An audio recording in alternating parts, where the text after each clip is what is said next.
ইসলামী ক্যালিগ্রাফির আলাদা এক সৌন্দর্য রয়েছে। শিল্পীর হাতের আঁচড়ে আরবি হরফকে বিশেষভাবে ফুটিয়ে তোলার নামই হচ্ছে ইসলামী ক্যালিগ্রাফি।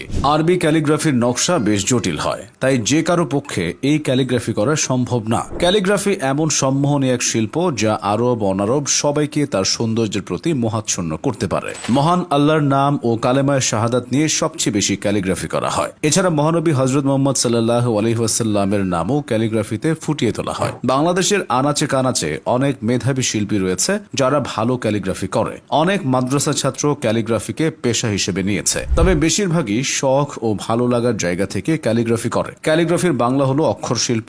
আরবি অক্ষর বা হরফের উপর জোর দিয়ে ক্যালিগ্রাফি করা হয়। সাদা, কালো, লাল ও সোনালী এই 4 ধরনের রং ইসলামী ক্যালিগ্রাফিতে বেশি দেখা যায়। 2021 সালে ইউনেস্কোর সাংস্কৃতিক ঐতিহ্যের তালিকায় আরবি ক্যালিগ্রাফি স্থান পেয়েছে। ইসলামে ক্যালিগ্রাফির চল অনেক আগের। আরবদের মাঝে এটি বেশি